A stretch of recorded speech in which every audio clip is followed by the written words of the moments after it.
Life has a funny way of throwing curveballs when you least expect them. One minute, I was sitting in my cramped office at the school trying to coax a shy teenager into talking about his problems, and the next, my phone buzzed with a call that would change everything. "Riley Harper," I answered, trying to keep my voice steady. The kid in front of me was finally opening up, and I didn't want to lose the moment. "Riley, it's Dr. Patel from the hospital. I'm afraid your father's condition has taken a turn for the worse." My heart skipped a beat. My father and I hadn't spoken in years. I thought I had buried that part of my life, but here it was, clawing its way back to the surface. I glanced at the student, who was nervously picking at his nails, and offered a reassuring nod. "I'll be right there," I told the doctor, my voice betraying none of the turmoil inside. On the drive to the hospital, my mind was a mess of memories and regrets. I had left home at 18, determined to forge my own path, away from the shadows of my father's mistakes. Now it seemed those shadows had found me again. Walking into the hospital, I felt like a stranger in my own life. The sterile smell, the hushed voices, it all felt so surreal. I approached the nurse's station, trying to keep my emotions in check. "Excuse me, I'm here for David Harper," I said, my voice cracking slightly. The nurse looked up, her eyes softening with sympathy. "Room 214, down the hall." As I made my way to the room, I noticed a man standing by the door, his back turned to me. He was tall, with an air of quiet strength that seemed oddly familiar. I hesitated, unsure if I should interrupt. "Are you here for someone?" he asked, turning to face me. His eyes were a striking blue, filled with a mix of concern and exhaustion. "Yeah, my father," I replied, trying to read his expression. "David Harper." He nodded, a hint of recognition in his eyes. "I'm Grant Lawson. My father is in the next room." We stood there for a moment, two strangers bound by the shared weight of family burdens. There was something comforting in his presence, like a lifeline in a sea of uncertainty. "How is he?" I asked, gesturing towards the room. Grant sighed, running a hand through his hair. "Not great. It's hard seeing him like this." I nodded, understanding more than I wanted to admit. "Yeah, I know the feeling." We exchanged a glance, a silent acknowledgement of the unspoken fears and hopes that hung between us. It was strange, finding solace in someone I had just met, but there was an ease to it, as if we were old friends reunited by circumstance. As we talked, the conversation shifted to lighter topics, and I found myself laughing at his stories about growing up in a family business. It was a welcome distraction from the heaviness that loomed over us both. But just as quickly as the moment of levity came, reality crashed back in. A nurse emerged from my father's room, her expression grave. "You can see him now," she said softly. I nodded, feeling Grant's gaze on me as I stepped into the room. My father lay there, frail and vulnerable, a shadow of the man I remembered. I swallowed hard, pushing down the emotions that threatened to overwhelm me. "Hey, Dad," I said quietly, taking a seat beside him. His eyes fluttered open, and for a moment I saw a flicker of recognition. "Riley," he murmured, his voice barely audible. We talked in halting sentences, skirting around the past and focusing on the present. There was so much left unsaid, but in that moment it didn't matter. All that mattered was being there, together. As I left the room, I found Grant waiting outside, leaning against the wall with a thoughtful expression. "How was it?" he asked, his voice gentle. "Harder than I thought," I admitted, feeling the weight of the day pressing down on me. He nodded, offering a small, understanding smile. "If you ever need to talk, I'm here." I thanked him, grateful for the unexpected connection. As I drove home, my mind was a whirlwind of thoughts. My father's condition, Grant's kindness, the unresolved questions that lingered like ghosts. And in the quiet of the night, I wondered what the future held. And if this unexpected encounter was the beginning of something I hadn't dared to imagine. I found myself standing outside the Lawson family's grand old house, a place that exuded both history and expectation. Grant had invited me to dinner, a gesture that felt both welcoming and daunting. As I rang the doorbell, I couldn't shake the feeling that I was about to step into a world that was both foreign and familiar in its complexity. The door swung open, and there was Grant, his smile warm and reassuring. "Glad you could make it, Riley," he said, ushering me inside. The house was filled with the comforting aroma of home-cooked food, and I could hear the faint clatter of dishes coming from the kitchen. Grant led me into the living room where his parents were seated. Walter sat in a large armchair, his presence calm yet commanding. Beatrice, on the other hand, was perched on the edge of the sofa, her eyes sharp and assessing. "Mom, Dad, this is Riley," Grant introduced, his voice steady but with an undertone that hinted at the importance of this meeting. Beatrice's gaze swept over me, her smile polite but with an edge that felt like a test. "Riley, it's nice to meet you," she said, her tone friendly enough, but I could sense the undercurrent of skepticism. "Thank you for having me," I replied, hoping my voice conveyed more confidence than I felt. Dinner was a delicate dance of conversation, each topic a potential minefield. Beatrice asked about my work, her questions probing yet seemingly innocuous. I answered as best as I could, trying to maintain a balance between honesty and diplomacy. "So, Riley," Beatrice began, her fork pausing midair, "what brings you back to town?" I hesitated, unsure how much to reveal. "My father's health mostly," I said, keeping my tone light. "It's been a while since I've been home." Walter nodded, a flicker of understanding in his eyes. "Family has a way of pulling us back, doesn't it?" There was a moment of silence, the weight of unspoken truths hanging in the air. I could feel Beatrice's eyes on me, as if trying to decipher my intentions. It was clear that she was fiercely protective of her family, and I was an unknown element in their tightly knit circle. After dinner, as Grant and I helped clear the table, I overheard Beatrice speaking softly to Walter in the next room. Their words were muffled, but I caught snippets that made my stomach clench. "Concerned about Grant's future. Not sure if she fits into this." I felt a pang of doubt, the seeds of insecurity taking root. Was I really an outsider here? Did I belong in Grant's life, or was I just a temporary distraction? Grant must have noticed my change in demeanor because he touched my arm gently. "You okay?" I forced a smile, not wanting to burden him with my worries. "Yeah, just a lot to take in." He nodded, offering a reassuring squeeze. "I know my family can be intense, but they'll come around." I wanted to believe him, but Beatrice's words lingered in my mind, casting a shadow over our budding connection. As the evening wound down, I found myself alone with Beatrice in the living room. She was arranging flowers in a vase, her movements precise and controlled. "Riley," she said, not looking up, "I hope you understand that we're just protective of Grant. He's been through a lot with the business and all." I nodded, trying to convey understanding. "I get it. Family is important." She finally met my gaze, her eyes searching mine. "It's not easy balancing personal desires with family obligations. I just hope you're prepared for what that entails."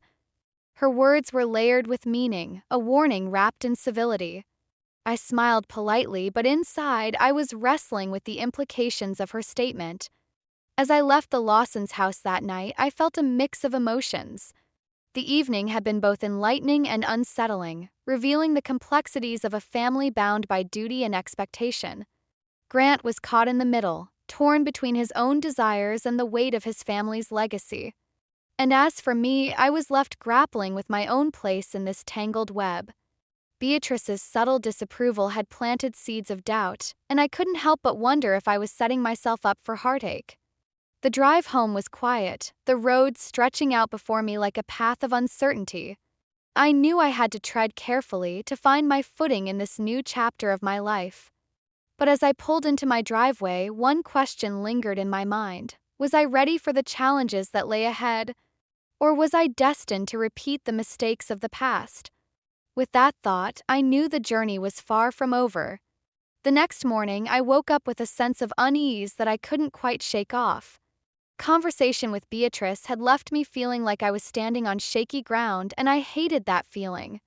I decided to visit the school early, hoping the routine would help clear my head. As I walked through the halls, I noticed a group of students huddled together, whispering animatedly. It was a scene I was used to, but today their excitement felt contagious. I paused, watching them for a moment before heading to my office. I was just settling in when my phone buzzed. It was a text from Grant. "Can we talk?" I hesitated, my thumb hovering over the screen. Part of me wanted to ignore it, to keep my distance until I could sort out my own feelings. But another part of me, the part that was drawn to Grant despite everything, urged me to respond. Sure. After work, I texted back, feeling a flutter of nerves. The day dragged on, and by the time I left the school, I was both anxious and eager to see him. We met at a small cafe, the kind with mismatched chairs and a cozy atmosphere. Grant was already there, sitting at a corner table, looking lost in thought. "Hey," I greeted, sliding into the seat opposite him. "Hey," he replied, offering a small smile that didn't quite reach his eyes. We ordered coffee, and for a few moments we sat in silence, the air between us heavy with unspoken words. Finally, Grant spoke, his voice low and earnest. "Riley, there's something I need to tell you." I nodded, bracing myself for what was to come. "Our family business. It's not doing well," he admitted, his gaze fixed on his cup. "We've been struggling for a while now. I didn't want to burden you with it, but I realized that was a mistake." The admission hit me like a punch to the gut.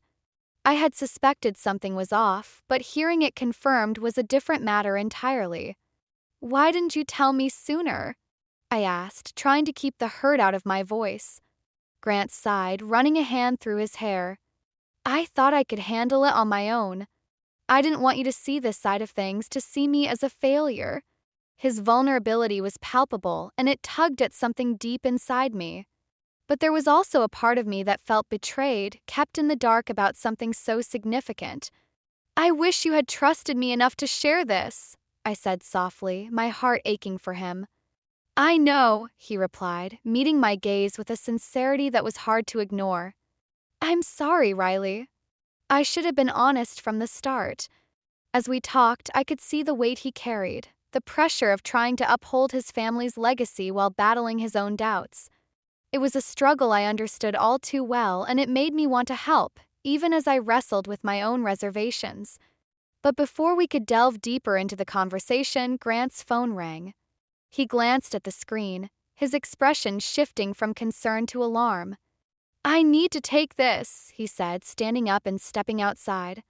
I watched him go, my mind racing with questions and uncertainties. Cafe suddenly felt too small, too stifling, and I needed air.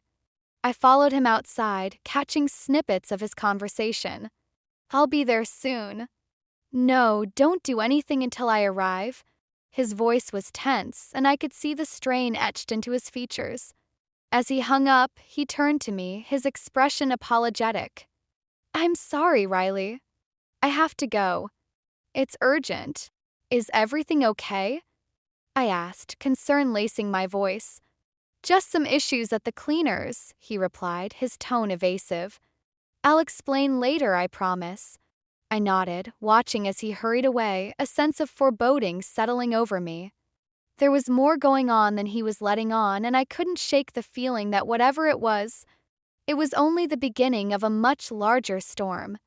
As I drove home, my mind was a whirlwind of thoughts. Grant's revelation had opened a Pandora's box of questions, and I was left grappling with the implications. Could I really be part of his life, knowing the challenges he faced? And more importantly, could I trust him to be honest with me moving forward? The road ahead was uncertain, and with each passing moment I felt the pull of conflicting emotions, hope, doubt, and an unyielding desire to uncover the truth. Whatever lay ahead, I knew one thing for sure. I was in deeper than I had ever intended, and there was no turning back now. The next few days felt like a whirlwind, with Grant and I caught in the eye of the storm. His revelation about the family business had raised more questions than answers, and I was left grappling with how to help without losing myself in the process. One evening, Grant called, his voice tinged with urgency. "I've been thinking about a plan," he said. "Something that could save Lawson's cleaners, but I need your help." I hesitated, the weight of his words settling around me. What kind of help? Your perspective, he replied, his tone almost pleading. You're good with people, Riley. You know how to connect, how to see things differently. I need that. His request was both flattering and daunting. Part of me wanted to dive in to prove myself not just to him but to his family. But another part of me, the part that remembered Beatrice's disapproval and the uncertainty of our future, urged caution. I'll think about it, I said finally, my voice steady despite the turmoil inside. As I hung up, I realized I needed advice. Called Sadie my rock and sounding board through all of life's twists and turns. We met at our favorite spot by the river, the setting sun casting a golden glow over the water. Grant wants me to help with the business, I said, skipping a stone across the surface. I'm not sure what to do. Sadie watched the ripples, her expression thoughtful. Do you want to help? Yes and no, I admitted, frustration creeping into my voice. I care about him, but I don't want to lose myself in his problems. She nodded, understanding in her eyes. You have to decide what's more important, Riley. Your dreams or his. Maybe there's a way to do both, but you need to figure out where you stand. Her words resonated with me, a reminder that I had my own path to follow. I thanked her, feeling a little more grounded, even as uncertainty loomed. The next day, I went to see Grant, ready to discuss his plan. But as I arrived at Lawson's Cleaners, I noticed something unusual. The shop was bustling, but there was an air of tension, like a storm brewing just beneath the surface. Inside, I found Grant in deep conversation with Walter. Their voices were low, but there was an intensity to their exchange that made me pause at the door. We can't keep going like this, Walter said, his voice firm. We need to make changes, even if it means letting go of the past. Grant's reply was muffled, but I caught the frustration in his tone. I know, but it's not just about the business. It's about family, about everything we've built. Their words were like pieces of a puzzle, hinting at deeper issues within the family. I stepped back, not wanting to intrude, but Grant spotted me and waved me over. Riley, he greeted, a mix of relief and tension in his eyes. We were just discussing the future of the Cleaners. I nodded, sensing the gravity of the situation. Is there anything I can do? Walter looked at me, his expression inscrutable. Grant seems to think you have some good ideas. I'd like to hear them. The unexpected endorsement caught me off guard, but it also sparked a flicker of hope. Maybe there was a way to help, to bridge the gap between their past and future. As we talked, I offered suggestions, drawing from my experience with people and community outreach. Walter listened intently, his demeanor softening as he saw the potential in my ideas. But just as we were finding common ground, Beatrice entered the room, her presence like a cold wind. What's going on here? She asked, her gaze flicking between us. We're discussing some new strategies, Grant explained, trying to keep his tone light. Beatrice's eyes narrowed slightly, a hint of suspicion in her voice. And you think that's wise, involving outsiders in family business? Her words stung, a reminder of the barriers I faced. But before I could respond, Walter spoke up, his voice calm but firm. Riley's ideas could help us, Beatrice. We need to be open to change. The exchange shifted the dynamics, revealing cracks in the family's united front. It was clear that Beatrice's hold on the family was slipping, her fear of losing control manifesting in her resistance to change. As I left Lawson's Cleaners that day, I felt a mix of emotions. Path ahead was fraught with challenges, but there was also potential for growth, for healing. And as I walked away, I realized that my journey was not just about helping Grant, but about finding my own place in this tangled web of love, loyalty, and legacy. The Lawson family's annual charity gala was a big deal in town, a night where everyone dressed to the nines and pretended life was perfect. I had been apprehensive about attending, but Grant insisted it was important for us to present a united front, especially with the business on shaky ground. As I stepped into the grand ballroom, I was immediately struck by the opulence of it all. Crystal chandeliers, elegant floral arrangements, and a sea of people in glittering attire. Grant was by my side, his hand reassuringly on my back, but I could feel the tension radiating off him. "Thanks for coming," he murmured, his smile a little forced. "Wouldn't miss it," I replied, trying to sound more confident than I felt. We mingled, exchanging pleasantries with the town's elite, but I couldn't shake the feeling that I was being watched. Beatrice was nearby, her gaze like a hawk surveying its territory. Her disapproval was palpable, and I knew she was waiting for any misstep. As the evening wore on, I found myself cornered by Beatrice near the buffet table. Her smile was tight, her voice dripping with false sweetness. "Riley, I'm glad you could join us tonight." "Thank you for having me," I replied, keeping my tone neutral. She leaned in slightly, her eyes narrowing. "You know, these events are crucial for our family's image. It's important to maintain a certain standard." I nodded, understanding the subtext. "I'm aware. I'll do my best." Her smile didn't waver, but her words were sharp. "I hope so. Grant has a lot on his plate, and distractions can be costly."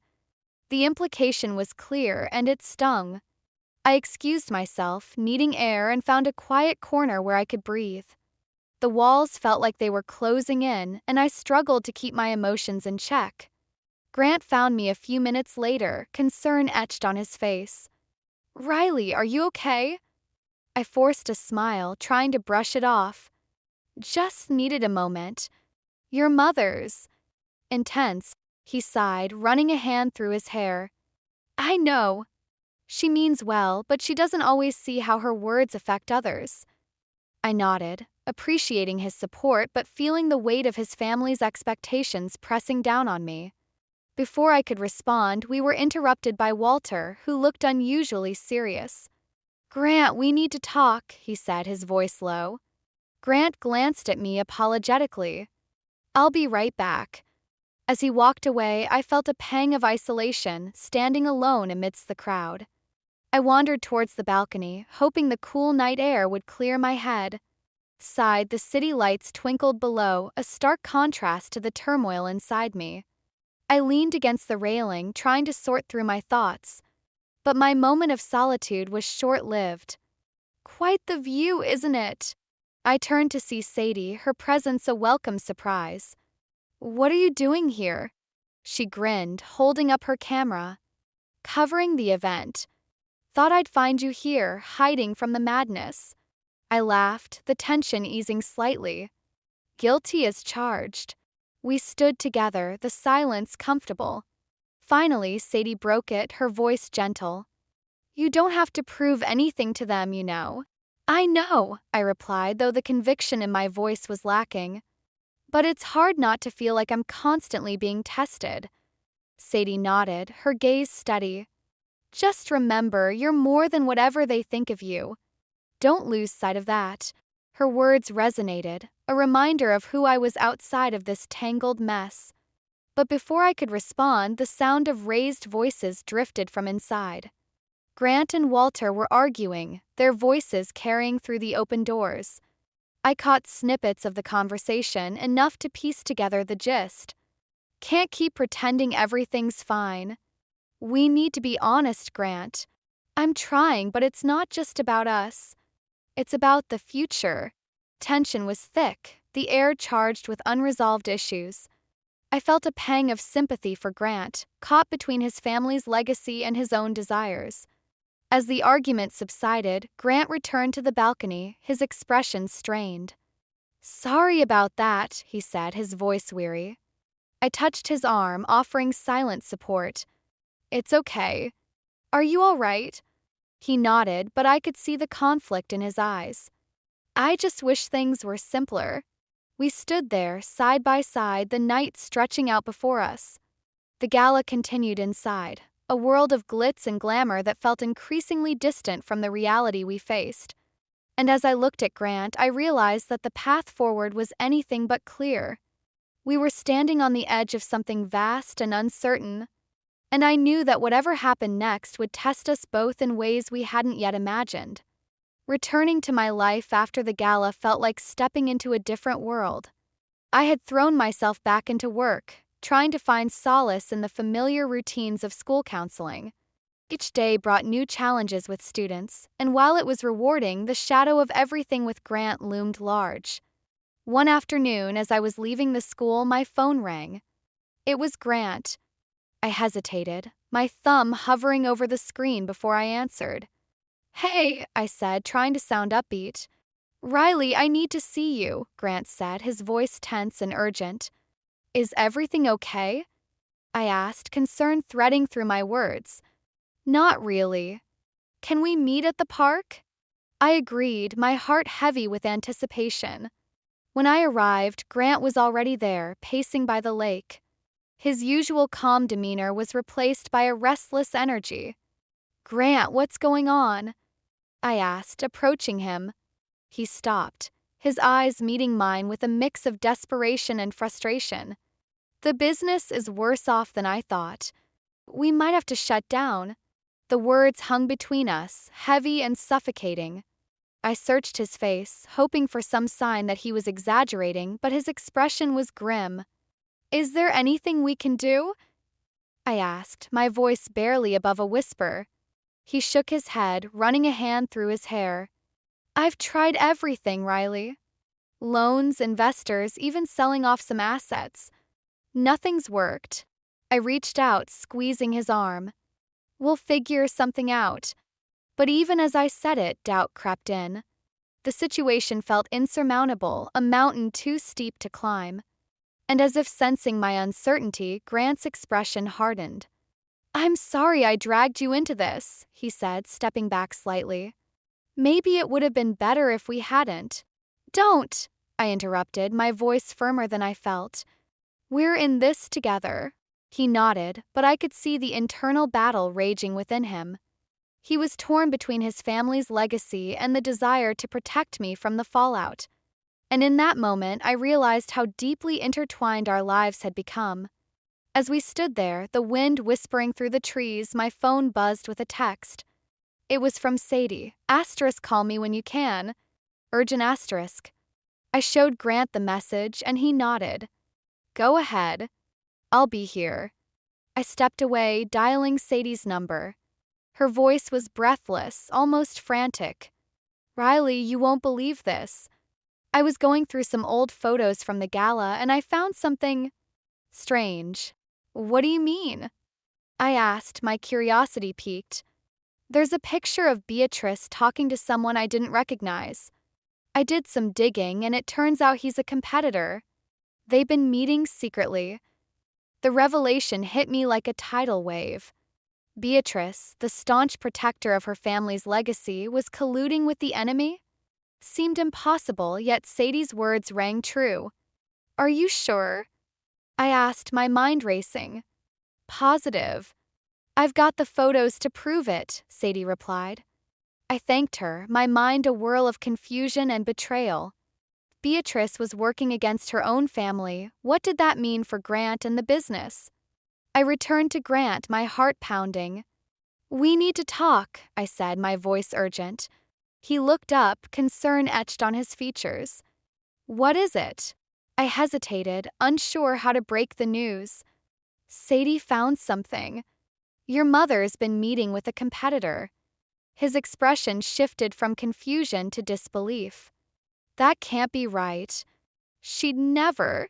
"I wouldn't believe it either if I hadn't seen the evidence," I said, my voice steady despite the turmoil inside. Grant's face fell, a mix of anger and hurt clouding his features. "Why would she do this?" "I don't know," I admitted, feeling the weight of the revelation pressing down on us both. The betrayal was a knife in the back, twisting with every realization. Beatrice, who had always been so protective of the family's legacy, was the one undermining it. And as I stood there with Grant, I felt the ground shift beneath us, the foundation of everything we'd believed crumbling away. We were at a crossroads, faced with impossible choices and no clear path forward. The future felt bleak, and for the first time I wondered if we could survive the storm. But even in the darkness, I knew one thing. We had to confront the truth, no matter how painful, and find a way to rebuild from the ashes. The weight of the revelation about Beatrice hung over us like a storm cloud. Grant and I knew we had to confront her, but the prospect was daunting. The Lawson family had always been a fortress, and breaching its walls felt impossible. Yet we couldn't ignore what we'd discovered. We decided to meet at the Lawson home, a place that had become both familiar and fraught with tension.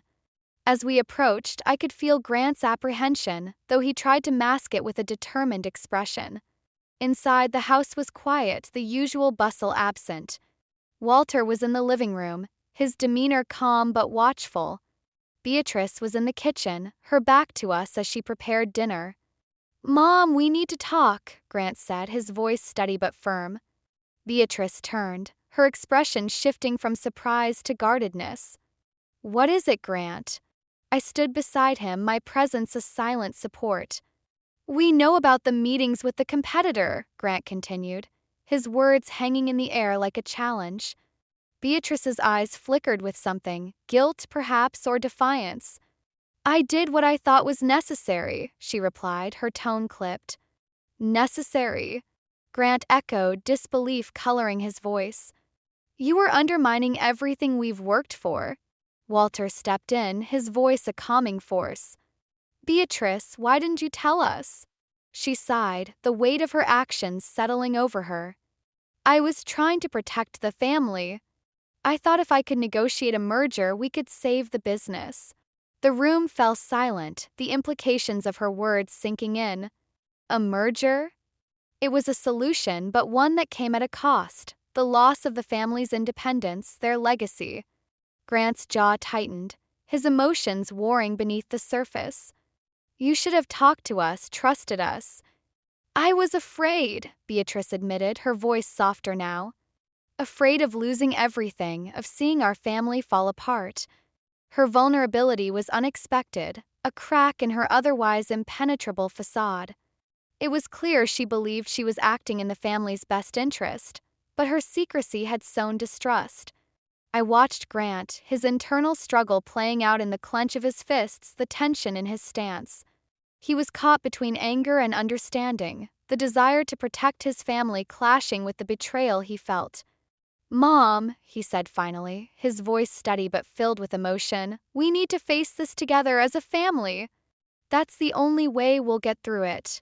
Beatrice nodded, her eyes softening. "I'm sorry, Grant. I should have trusted you more." The apology was a start, a tentative step towards healing. But as we stood there, the enormity of the situation loomed large. The business was still in jeopardy, and the path forward was uncertain. Walter, who had been quietly observing, spoke up. "Perhaps there's another way," he suggested, his tone thoughtful. We turned to him, curiosity piqued. "What do you mean?" I asked. He gestured towards a stack of old documents on the coffee table. "I've been going through some of the old records. There's potential for a new direction, one that doesn't involve selling out." His words sparked a glimmer of hope, a possibility we hadn't considered. As we pored over the documents, a plan began to take shape, one that involved modernizing the business, tapping into new markets, and leveraging the community connections we'd built. Tension in the room eased slightly, replaced by a sense of purpose. We were no longer at odds, but united in a common goal. It was a fragile truce, but it was enough to light the way forward. As the evening wore on, I found myself alone with Grant on the porch, the cool night air a welcome respite from the intensity inside. "Thank you," he said, his voice sincere, "for standing by me even when things were at their worst." I smiled, the warmth of his gratitude washing over me. "We're in this together, remember?" He nodded, his expression softening. "I know, and I'm grateful for it." Path ahead was still uncertain, but for the first time it felt like we were moving in the right direction. We had faced the storm and come out the other side, a little battered but stronger for it. And as I stood there with Grant, I realized that the journey wasn't just about saving the business or navigating family dynamics. It was about finding our place in the world, about understanding what truly mattered. In that moment, I knew we were on the right track, ready to face whatever came next, together. The weeks following our confrontation with Beatrice were a whirlwind of activity and introspection. We had set a new course for Lawson's Cleaners, one that embraced innovation while honoring the family's legacy. It was a delicate balance, but with Walter's guidance and Grant's determination, we began to see progress.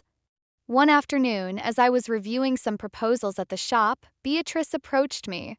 Her demeanor was softer, her usual guardedness replaced by a tentative openness.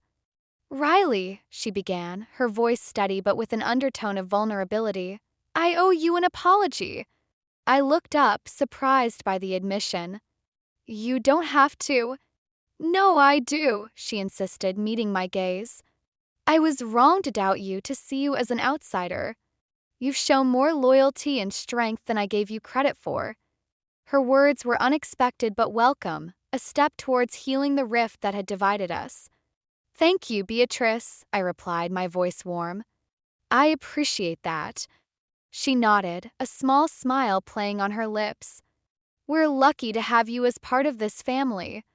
The acknowledgement felt like a turning point, a moment of acceptance that had once seemed impossible. It was a reminder that even the deepest wounds could heal with time and understanding. As the day wore on, I found myself reflecting on my own journey. I had come to this town seeking closure, but in the process I had found something much more, a sense of belonging, a purpose that extended beyond my own ambitions. That evening, Grant and I sat on the porch, watching the sunset paint the sky in hues of orange and pink. It was a moment of calm amidst the chaos, a chance to savor the progress we'd made. "Hard to believe how far we've come," Grant mused, his gaze on the horizon. I nodded, feeling the truth of his words. It wasn't easy, but it was worth it. He turned to me, his expression earnest. "I couldn't have done it without you, Riley." There was a sincerity in his voice that touched me deeply. "We did it together," I replied, reaching for his hand. We sat in comfortable silence, the warmth of his presence a balm to my soul. It was a moment of peace, a chance to reflect on the journey we'd undertaken and the challenges we'd overcome. As the stars began to twinkle in the night sky, Grant reached into his pocket and pulled out a small envelope. "I found this while going through some of my father's old things," he said, handing it to me. I opened it, finding a letter addressed to me in my father's familiar handwriting. My heart skipped a beat as I began to read, the words a poignant reminder of the past. "Dear Riley, I know we haven't always seen eye to eye, but I want you to know how proud I am of you. You've always followed your heart, even when it led you away from home. My hope for you is that you find happiness wherever that may be. Love, Dad." The letter was a revelation, a final gift from my father that offered closure and understanding. It was a reminder of the love that had always been there, even when it was unspoken. As I folded the letter, I felt a sense of peace settle over me. My journey had been one of discovery, of learning to balance my own desires with the needs of those I cared about. It was a lesson in forgiveness, in finding strength in vulnerability. Grant squeezed my hand, his touch grounding me in the present. "What did it say?" I smiled, the warmth of my father's words still resonating within me. "That I'm exactly where I'm meant to be." Path ahead was still uncertain, but I knew that with Grant by my side, I could face whatever came next. We had weathered the storm, and in doing so, we had forged a bond that was unbreakable. As we sat together under the stars, I realized that the journey was never really about revenge or justice. It was about finding my place in the world, about understanding that true strength came from love and connection. And in that moment, I knew we had found our way home.